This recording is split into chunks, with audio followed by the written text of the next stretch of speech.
This is Delhi. Please stand by for our next program.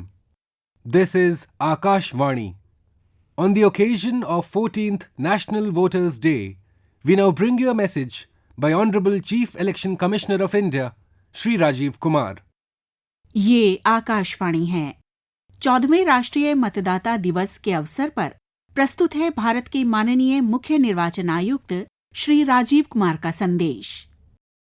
देश के सभी मतदाताओं को 14वें राष्ट्रीय मतदाता दिवस के महान अवसर पर हार्दिक शुभकामनाएं। भारत निर्वाचन आयोग की स्थापना 25 जनवरी 1950 को हुई थी, यानी भारत के गणतंत्र बनने से एक दिन पहले, और इसीलिए हम 25 जनवरी को राष्ट्रीय मतदाता दिवस मनाते हैं। यह दिन मतदाताओं, विशेषकर युवा मतदाताओं को प्रेरित और प्रोत्साहित करने का एक अवसर है, क्योंकि युवा ही हमारे इस महान लोकतंत्र के मुख्य नायक हैं। इस वर्ष का राष्ट्रीय मतदाता दिवस तो और भी अधिक खास है। इस वर्ष 60 से अधिक लोकतांत्रिक देश अपने अपने देशों की सरकारों को चुनने के लिए चुनाव में भाग लेंगे, परंतु सबकी नज़रें भारत पर रहेंगी, क्योंकि इस वर्ष दुनिया के सबसे बड़े और जीवंत लोकतंत्र में 18वीं लोकसभा के साथ साथ लगभग 8 राज्यों के विधानसभा चुनाव भी आयोजित किए जाने हैं। वर्ष 2023 के दौरान हमने 9 राज्यों में चुनावों का सफलतापूर्वक आयोजन किया। इन चुनावों में लगभग 16 करोड़ से अधिक मतदाताओं ने निष्पक्ष परिवेश में आनंद और उल्लास के माहौल में वोट के रूप में अपना बहुमूल्य लोकतांत्रिक अधिकार का उपयोग किया। चुनाव शांतिपूर्ण संपन्न हुए, हिंसा की भी कोई बड़ी घटनाएं नहीं हुई। पुनर्मतदान भी लगभग ना के ही बराबर रहा। बस्तर में ऐसे 126 गांव थे जिनमें आज़ाद भारत में पहली बार पोलिंग स्टेशन स्थापित किए गए। वोटर्स बिना भय और चिंता के अपने वोट डालने आए। महिला मतदाताओं ने भी पूरे जोश एवं उत्साह के साथ भाग लिया।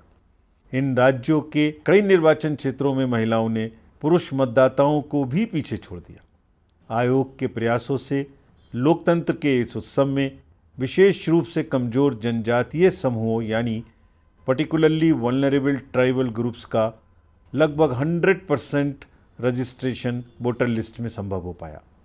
2024 के लोकसभा चुनाव में लगभग 96 करोड़ मतदाताओं का उत्साह हमें सबको देखने को मिलेगा, जो कि 12 लाख पोलिंग स्टेशन पर 1.5 करोड़ मतदान और सुरक्षा से जुड़े अधिकारी इस निर्वाचन को सुचिता और सफलता से पूरा करने में अपना योगदान देंगे। ये दुनिया की peace time man and materials के मूवमेंट की सबसे बड़ी लॉजिस्टिकल एक्सरसाइज है। मैं अपनी पोलिंग टीमों के प्रति हार्दिक कृतज्ञता व्यक्त करता हूं, जो अत्यंत कठिन भौगोलिक बाधाओं को पार कर लोकतंत्र को आखिरी मतदाता तक पहुंचाती हैं। हमारी मतदाता सूची जीवंत और बहुरंगी तस्वीर के रूप में हमारे लोकतंत्र की समृद्ध विविधता को प्रतिबिंबित यानी रिफ्लेक्ट करती है। आयोग का ये दृढ़ संकल्प है कि चुनावों को इंक्लूसिव यानी समावेशी और एक्सेसिबल बनाया जाए। हमारे पास 81 लाख से अधिक पर्सन्स विद डिसेबिलिटी के मतदाता हमारे इलेक्टोरल रोल में हैं। 80 से अधिक वर्ष के 1 करोड़ 80 लाख मतदाता हैं, जिसमें से 100 वर्ष से अधिक आयु के बुजुर्ग लगभग 2.5 लाख मतदाता हमारे रोल में हैं, और 48,000 से अधिक थर्ड जेंडर मतदाता भी पंजीकृत हैं। 80 वर्ष से अधिक आयु के मतदाताओं के साथ साथ पर्सन्स विद डिसेबिलिटी वोटर्स को अपने घर से वोट डालने की सुविधा का विकल्प दिया गया है। इस अवसर पर मुझे तिरुवल्लुवर की रचना कुरल की कुछ पंक्तियां याद आ रही हैं। It is compassion the most gracious of virtues which moves the world, यानी करुणा ही वह उदार गुण है जो विश्व को निरंतरता प्रदान करता है। मतदाताओं के बाद राजनीतिक दल हमारे लोकतंत्र के दूसरे बड़े प्रमुख स्टेक होल्डर्स हैं। आयोग का राजनीतिक दलों के साथ 3 स्ट्रॉन्ग पिलर्स पर संबंध निर्धारित रहता है, यानी फुल डिस्क्लोजर, जो भी हम करें उसकी पूरी जानकारी उनको दें। कंप्लीट इन्वॉल्वमेंट, जो भी हम करें उसमें उनका पूरा भागीदारी लें। और एश्योर्ड रिस्पॉन्सिवनेस, यानी जो भी वो हमसे पूछें उसका हम उन्हें जवाब दें। 2024 के आम चुनाव हमारे सामने हैं। हम राजनीतिक दलों से उनके निरंतर सहयोग की उम्मीद करते हैं। हम उन्हें विश्वास दिलाते हैं कि आयोग भी उनका भरपूर सहयोग करेगा और उन्हें लेवल प्लेइंग फील्ड प्रदान करेगा। नैतिक और रिस्पेक्टफुल राजनीतिक डिस्कोर्स से लोकतांत्रिक प्रक्रिया को संवारने में बहुत मदद मिलती है। यह जरूरी है कि राजनीतिक दल ऐसी चर्चा एवं बहस में शामिल हों जो लोगों को बांटने की बजाय प्रेरित करे, जो व्यक्तिगत हमलों के बजाय विचारों को प्रोत्साहित करे, क्योंकि इसका असर युवा मतदाताओं सहित अन्य मतदाताओं पर होता है। इसलिए इस बात पर विशेष ध्यान रखने की आवश्यकता है और हमारा ये प्रयास है कि निर्वाचन साफ सुथरे तरीके से हों, शोर शराबा कम हो, सभी को चुनाव में समान अवसर मिले तथा शांतिपूर्ण और निष्पक्ष रूप से चुनाव संपन्न हो सके। राजनीतिक दलों को इस एथिकल जर्नी सुनिश्चित करने में हमारा सक्रिय एवं सार्थक भागीदार बनने के लिए हम आह्वान करते हैं। मैं पहली बार मतदाता बने युवा साथियों से विशेष अपील करता हूं कि वे पूरे उत्साह के साथ वोट देने के अपने अधिकार का प्रयोग अवश्य करें। हमारी ये कोशिश और जिम्मेदारी है कि हम बदलते समय के साथ कदम मिलाकर चलें। हाल फिलहाल के दिनों में युवा और शहरी वर्ग में मतदान के प्रति कुछ उदासीनता देखी जा रही है, पर मुझे पूर्ण विश्वास है कि इस चुनाव में युवा बड़ी संख्या में अपने साथियों के साथ मतदान करने के लिए अवश्य आगे आएंगे और अपने दृढ़ निश्चय का परिचय देंगे। चुनाव के सभी पहलुओं में पारदर्शिता और प्रक्रियागत कुशलता यानी प्रोसेस एक्सीलेंस लाने में टेक्नोलॉजी का भरपूर उपयोग आयोग करता है। टेक्नोलॉजी ने जहां चुनावी प्रक्रिया को सुचारू बनाने के लिए अनेक एनेबलिंग फीचर्स को संभव बनाया है, तो वहीं इसने लोकतांत्रिक प्रक्रिया के सामने चुनौतियां भी पेश की हैं। चुनावी प्रक्रिया के प्रति लोगों के विश्वास और भरोसे को डिगाने के लिए मिस इन्फॉर्मेशन, डीप फेक और आर्टिफिशियल इंटेलिजेंस जैसी टेक्नोलॉजी का प्रयोग कर गलत नैरेटिव बनाने की प्रक्रिया दिन भर दिन बढ़ती चली जा रही है। हम लेवल प्लेइंग फील्ड बनाए रखने और मतदाताओं को जागरूक करने के अपने संकल्प पर कायम हैं। मैं आगाह करना चाहता हूं कि फॉल्स नैरेटिव के माध्यम से चुनाव की सत्यनिष्ठा को संदेह में लाने के किसी भी प्रकार के प्रयासों पर बहुत सख्ती से कार्रवाई की जाएगी। हमारा यह कर्तव्य और संकल्प है कि हम प्रत्येक वोट के मूल्य की महत्ता को बनाए रखें और दुनिया के सबसे बड़े लोकतंत्र की प्रतिष्ठा के अनुरूप भारत के लगभग 96 करोड़ मतदाताओं और सभी स्टेक होल्डर्स को यथासंभव सर्वश्रेष्ठ चुनावी अनुभव दिलवाएं। आज राष्ट्रीय मतदाता दिवस के इस अवसर पर सबको साथ लेकर चलने की इसी भावना के साथ मैं ये अपील करते हुए अपनी बात समाप्त करता हूँ कि आप सभी लोकतंत्र के आगामी पर्व में पूरे जोश एवं उत्साह के साथ भाग लें और गर्व महसूस करें। जय Hind. Very warm greetings to all voters on the momentous occasion of the 14th National Voters' Day. The Election Commission of India was established on the 25th of January 1950, and that is why we celebrate National Voters' Day on January 25th. This year, National Voters' Day is all the more special. Over 60 democratic countries will have elections this year to elect their respective governments. India shall be the focus of all, as the world's largest and most vibrant democracy conducts 18th Lok Sabha elections and elections to around 8 state legislative assemblies during 2024. This day is an occasion to celebrate voters, youngsters in particular, as central to this great democracy of ours.